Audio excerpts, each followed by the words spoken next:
War Thunder is finally adding the long-requested Skink, an experimental Canadian SPAA built on a licensed Sherman tank designated as the Grizzly.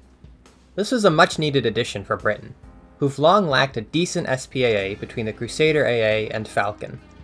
The Yestervark has too many downsides to be considered a stopgap. While most people are satisfied with its placement in the British tree, a few have voiced concerns as to why the US isn't receiving it as well. After all, it's built on a Sherman chassis, and pairs of nations have received identical vehicles due to shared heritage in the past. While I wouldn't complain about the US receiving it, I believe there are other options for that tree, while Britain has little if any remaining choices for a mid-tier volume of fire vehicle. Today, I'll be going over some SPAA that could be added within the mid-tier of the US tree. The closest analog to the Skink would be the T-77 MGMC, built on the chassis of an M24 Chaffee. In 1943, the Army recommended a self-propelled anti-air platform be constructed based on the M24. The T-77 used a remote weapon system called the T-89, which allowed the gunner to be some distance away from the guns. While the first design of the turret only had 4 50 cals, this number was increased to 6 before any test pilots were made. This turret had openings in the top for the commander and gunner to observe enemy aircraft, as well as have a more unobstructed view on the battlefield. These openings may have been fitted with bullet-resistant plexiglass to better protect the crew from strafing attacks. Ultimately, the war was over before the vehicle saw service in the field. This would be the best choice, having speed, protection, and firepower that other American SPAA lack. There were a number of designs based on the Stuart series of light tanks, each with their own drawbacks. In 1943, the Army wanted a light tank with 20mm anti-aircraft mounting in a quad configuration, and a number of designs were drawn up.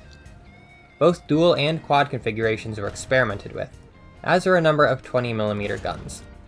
The most successful of these was the T-19 E2 mount, using 4 20mm M3s, a derivative of the AN-M2.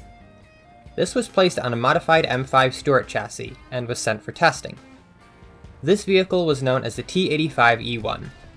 However, the war ended before any orders for production were placed. In the end, the program proved useful for the development of further SPAA, but did not contribute on its own. An earlier attempt at outfitting the Stuart with anti-aircraft capabilities was also explored during this program, simply utilizing the same M45 Maxim mount seen on the M16 half-track in place of a traditional turret. While lacking the same firepower, it was still decently mobile and protected. Its cousin, the T-69, had the same sort of armament, though it was built on a custom turret. Instead of a light tank, however, it was built onto the chassis of an M8 Greyhound, giving it superior mobility, if not inferior protection. The final vehicle to discuss is the T-52 GMC. Like the Skink, it was built on the chassis of a Sherman tank. Unlike the Skink, it has a messy mix of firepower that doesn't quite take advantage of either. Nevertheless, for the few fans of the M15 that exist, it would be a possible addition to the game. Designed by Firestone, yes, the tire company, to match US Army requirements for a vehicle mounting both a 40mm Bofors and a pair of 50 cal machine guns, this vehicle goes all in on protection, putting the crew in a Sherman tank with a fully enclosed ball turret. When it went for testing in 1943, it performed abysmally. The crewmen in the turret were too cramped to do their jobs, it was slow, the equipment didn't work or could get jammed, and it didn't even carry enough ammunition for a single minute of continuous fire.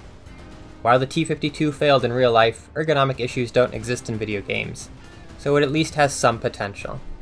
While only one of the above vehicles really would need to be added, preferably the T-77, I hope this was an interesting look at some of the failed or ultimately unnecessary developments by the US during World War II. Volume of fire vehicles perform leaps and bounds better than weight of fire vehicles, so hopefully a future edition recognizes this. Until then, please like this video if you enjoyed, and subscribe for future War Thunder content.